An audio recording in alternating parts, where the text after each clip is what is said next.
కురిసిన భారీ వర్షాల వల్ల మనుబోలు మండలం, Venkatachalam, part of Venkatachalam, part of Muthukur ఇవన్నీ కూడా సముద్రాల కింద మారిపోయినాయి. ఇప్పుడు మేము బోట్లో వచ్చాం, అది ఎక్కడ వరి పొలాలు అని అనేది కనపడటంలా. నాకు జలుబు చేసి హెల్త్ బాగాలేకపోయినా వచ్చి చూసా. ఇక్కడ ఏంటంటే 3 days మధ్యలో ఆ రోడ్డు బ్లాక్ అయిపోయింది, రోడ్డు సబ్మెర్జ్ అయిపోయింది. ఇప్పుడు వీళ్ళు చెప్పేది ఏంటంటే 3.2 కిలోమీటర్ నుంచి 5 కిలోమీటర్ వరకు రోడ్ లెవెల్ లేకపోతే బ్లాక్ అయిపోద్ది. ఇప్పుడు ఎన్ని ఊళ్ళు? బద్వేల్, వెంకన్నపాలెం, కొల్లకుదురు, కట్టుపల్లి, విడూరుపాలెం, 5 గ్రామాలు రాకపోకలు ఆగిపోయినాయి 3 days. ఈ రోజు మార్నింగ్ తగ్గింది, మళ్ళీ వెహికల్స్ యథాతథంగా వచ్చే పరిస్థితి వచ్చింది. అసలు దీనికి అంతటికి మెయిన్ కారణం ఏంటంటే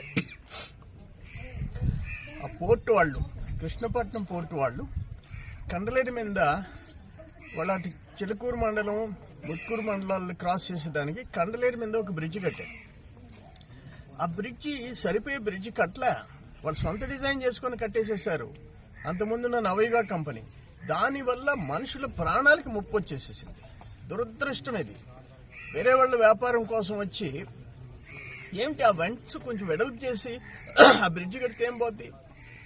మీ ఇష్టం వచ్చినట్టు నేరోగా బ్రిడ్జ్ చేసి మీరు మాత్రం మీ ట్రాన్స్పోర్ట్ వెహికల్స్ అటు ఇటు పోవాలా, ఇక్కడ గ్రామాలు మునిగిపోవాలా? ప్రధాన కారణం అది. రెండోది, కండలేరు కూడా వెడల్పు చేయాల్సిన అవసరం. కండలేరు క్రీక్ కూడా దాన్ని మొత్తం డీసిల్టింగ్ చేసి వైడన్ చేయాల్సిన అవసరం. ఇది ఎక్కడి నుంచి వస్తుంది? Kandaleru surplus weir. అక్కడి నుంచి దాదాపు పర్వతాపురం దగ్గర నుంచి, బావిపట్నం నుంచి, పులికొల్ల దగ్గర నుంచి ఈ గ్రామాలన్నీ అక్కడ మునిగిపోయే పరిస్థితి వచ్చింది. అక్కడ 90 కోట్లు ఎస్టిమేట్ వేసేసి గవర్నమెంట్కి పంపించింది. ఇవన్నీ ఎమర్జెన్సీ వర్క్స్. జిల్లా అధికార యంత్రాంగం, కలెక్టర్ గారు కానీ ఈ మా అబ్లిగేషన్స్ కాదు, మేమేదో రికమెండేషన్స్ కాదు, మా రికమెండేషన్స్ కాదు, అత్యవసర పరిస్థితులు. ఇప్పుడు నిన్న ఈ 3 days కండలేరికి కానీ ఒక 40-50 వేల క్యూజిక్స్ ఇన్ఫ్లో కానీ వచ్చి ఉంటే అత్యంత ప్రమాదకర పరిస్థితులు వచ్చి ఉన్నాయి. అత్యంత ప్రమాదకర పరిస్థితులు. అక్కడ ఆ షట్టర్స్ చెడిపోతే కలెక్టర్ గారు వెళ్ళారు, మా వాళ్ళందరూ, మా మండల నాయకులు, మా సన్ బాబు అందరు వెళ్ళారు, నా సన్ రాజగోపాల్ పోయినాడు. ఆ జనరేటరు చెడిపోతే నెల్లూరు నుంచి జనరేటర్ తెప్పించి షట్టర్స్ ఓపెన్ చేశారు. అప్పటిదాకా ప్రమాదకరమైన పరిస్థితి.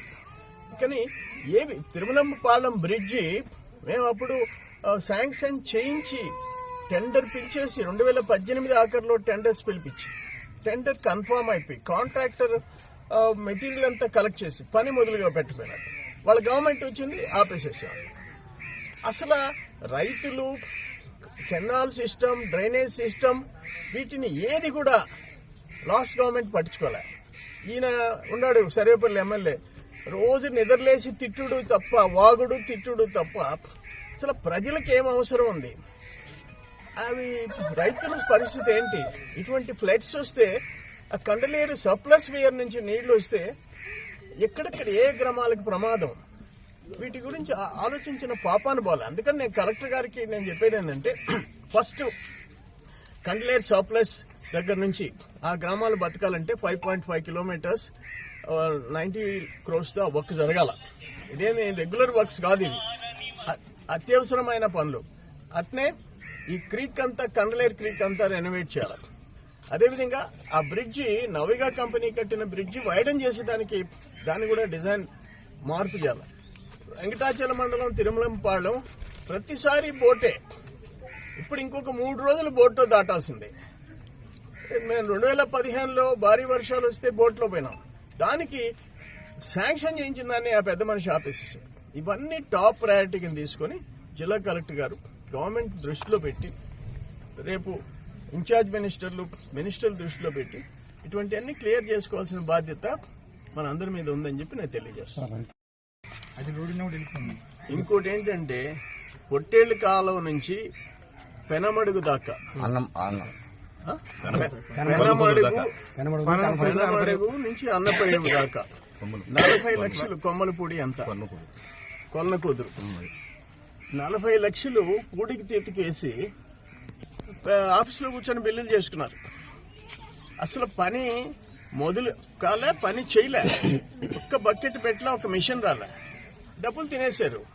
ఇటువంటి దుర్మార్గులు లాస్ట్ 5 years దుర్మార్గాలు చేశారు. 150 కోట్లు సర్వేపల్లిలో కాలువల మీద, ఎల్లో కాలువల మీద బిల్లులు చేసుకున్నారు. షట్టర్స్ మార్చకుండా 7 కోట్ల రూపాయలు తినేశారు. ఒక్క శ్రీధర్ కంపెనీ షట్టర్స్ ఒక్కోసారి ఒక్కొక్క చెరువుకి 2 సార్లు 3 సార్లు మార్చినట్టు 7 కోట్లు బిల్లు చేసుకున్నారు. ఆ షట్టర్స్ అన్ని ఆపరేట్ చేయాలంటే వీలు కావడం లేదు. అన్ని తుప్పు పట్టిపోయినాయి, పనికి రాకుండా పోయినాయి. వీటన్నిటికి కారణం ఇదే, ఆ పెద్ద మనుషులు చేసిన దుర్మార్గాలు. ఈ ఒక్క మండలం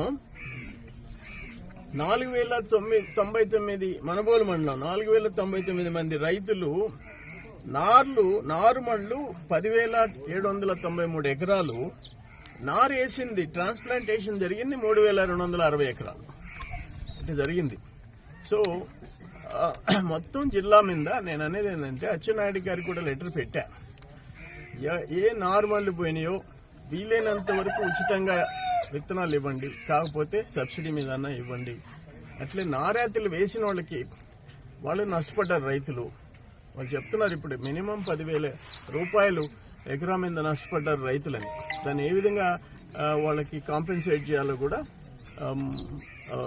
వ్యవసాయ మంత్రి అచ్చెన్నాయుడు గారికి నేను విజ్ఞప్తి చేస్తున్నాను.